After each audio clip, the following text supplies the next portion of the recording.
Bonjour à tous, je suis ravie de vous retrouver encore ici dans un généalogie pas à pas qui va être un peu particulier parce que nous allons parler en fait des recherches, comment poser une question et puis créer un plan de recherche bien sûr.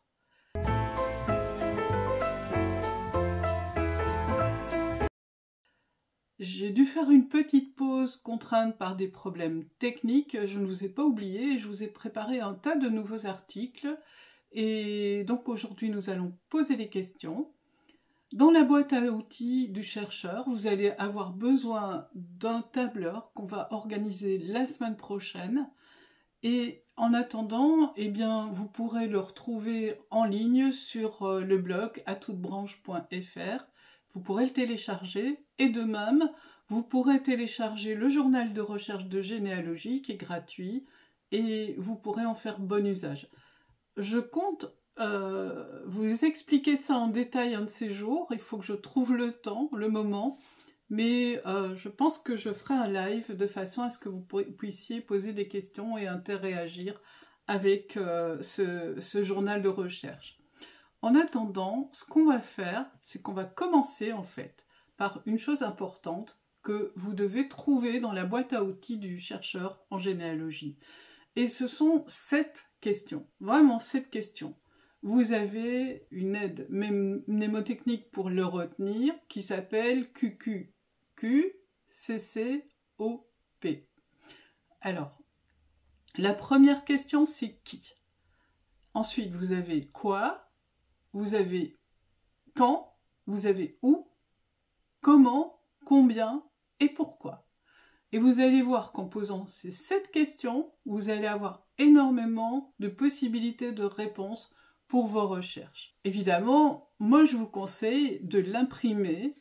Vous verrez, je vous ai fait un petit schéma en fait que vous pourrez aussi télécharger sur l'article du blog. Vous avez tous les liens dans la description ici dessous. En tant que généalogiste, nous allons parler arbres, branches et feuilles.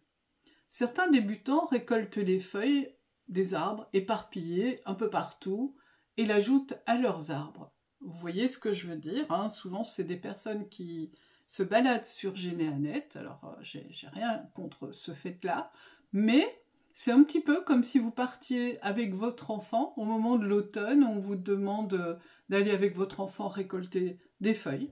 Et donc, vous voyez l'enfant qui est un petit peu actif, il va aller récolter une rouge, une jaune, une verte, des formes différentes, et puis il va vous ramener un tas de jolies feuilles, et finalement, vous ne savez pas à quel arbre ces feuilles vont appartenir, ni à quelle branche non plus. Donc, vous êtes là avec un tas de feuilles qu'il va falloir trier en vous demandant, mais à quelle famille ça appartient? Je ne sais pas.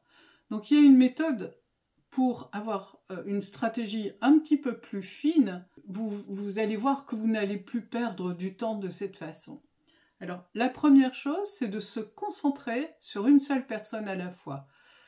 Et c'est une idée essentielle afin de maximiser les informations que vous allez récolter et aussi les recherches que vous allez faire. Vous allez pouvoir passer ainsi à d'autres ancêtres et suivre d'autres pistes de recherche. De plus, le fait de travailler de cette manière vous donnera une habitude de travail qui, vous le verrez, vous sera plus profitable. Et maintenant, nous allons visiter ces 7 questions en particulier, et vous verrez où cela nous mène d'astuce en astuce. Prenez donc une personne à part. Si vous voulez faire une recherche sur une personne en particulier, il est intéressant de noter ce que vous voulez trouver concernant cette personne. Et c'est là que nous avons notre liste de questions. Alors, qui? Bien, vous listez le ou les personnages pour lesquels vous voulez faire des recherches. Et vous remplirez les autres questions ensuite. Donc, vous pouvez prendre un papier, bien sûr. Hein. Vous pouvez prendre 2 papiers, 3 papiers, tout ce que vous faites exactement ce que vous voulez, ce que vous avez l'habitude de faire. Mais vous verrez qu'à la fin, il y a plus simple. La deuxième question qu'il faut vous poser, c'est quoi? Avant tout, rappelez-vous que notre première recherche généalogique concerne 3 actes. La naissance, le mariage s'il y a lieu, et le décès. Donc vous êtes censé trouver ces 3 actes pour prouver qu'il s'agit bien de la bonne personne, que vous n'êtes pas en train de chercher un homonyme ou qu'il n'y ait pas eu une erreur, en fait, dans les transcriptions. Parce que ça peut arriver aussi. Personne n'est infaillible, donc ce sont des choses que vous pouvez trouver. Donc prenez les notes concernant cette personne et vérifiez ensuite ce qui vous manque. Parce qu'il peut vous manquer des choses. Par exemple, l'acte de décès, vous ne le trouvez pas. Vous ne savez pas en fait où il est décédé. Donc il vous manque l'acte de décès de cette personne et vous allez vous poser bien sûr la question où. Donc en tête de votre colonne ou de votre paragraphe, vous noterez où. Où est-elle enterrée? Où puis-je trouver l'acte de décès? Aussi, vous pouvez peut-être la trouver aux archives. Et si vous ne la trouvez pas aux archives, allez voir au cimetière, ou alors peut-être sur le programme Sauvons nos tombes de Généanet, ou sur les faire-part en ligne. C'est possible que vous trouviez un indice. Donc on a résolu la question où. La question comment. La question comment, c'est comment vais-je faire ma recherche? Donc là, il faudra faire la liste de vos recherches. Comme je viens de vous le dire, en fait, le plus simple, bien sûr, est de faire une recherche en ligne. Vous avez plusieurs endroits où vous pouvez faire des recherches, à condition que les documents soient déjà communicables. Sinon, eh bien, il faut chercher ailleurs. Il faut chercher en maison communale, et donc il faut leur écrire et justifier. Mais j'ai déjà fait un article de blog là-dessus. Je vous mettrai les références ci-dessous. C'est ici qu'il faut lister en fait tous les endroits possibles où vous avez pu chercher. Par exemple, si votre recherche est un petit peu plus compliquée, ben, il faudra indiquer, admettons que cette personne ait vécu à Évreux et que vous pensez qu'elle est décédée à Évreux. C'est pas forcément vrai. Elle a pu décéder accidentellement dans un autre endroit. Elle a pu déménager. Vous voyez, il y a des tas de possibilités. Donc, ça vous donne en fait une grande ouverture de recherche pour pouvoir trouver en fait l'acte de décès. Et à ce moment-là, ce que vous pouvez faire, c'est simplement ajouter une ligne en disant, voilà, j'ai déjà cherché là, là, j'ai pas encore cherché, et ainsi, vous ne devrez pas recommencer encore et encore vos recherches en vous disant, mais j'ai déjà été dans ce registre-là, j'ai rien trouvé, ou peut-être êtes-vous de passer à côté, hein, parce que ça arrive quand on fait des recherches, à un moment donné, on voit plus rien. Donc ça, c'était la question quand. L'autre question quand qu'on sous-entend, c'est pendant quelle période de temps il a pu décéder. Donc vous pouvez noter de telle date à telle date, la dernière fois que vous avez eu des nouvelles, jusque telle date. Alors vous supposez son âge, hein. Peu de personnes vivent jusqu'à l'âge de 100 ans, bien qu'il y en a de plus en plus, mais c'est une fourchette d'âge dans lequel vous pourrez noter que vous faites des recherches. Nous arrivons maintenant à la question pourquoi. Alors, pourquoi?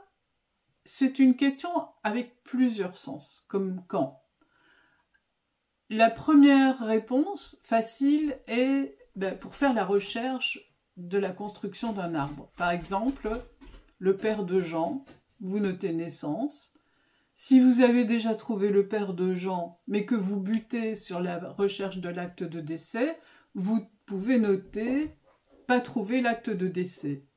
Et là, pourquoi? Vous pouvez voir, il n'habitait pas, donc si vous avez cherché ailleurs, il n'habitait pas à cet endroit-là. Alors, je suis désolée du bruit qui se passe en haut, ce sont les animaux qui s'amusent.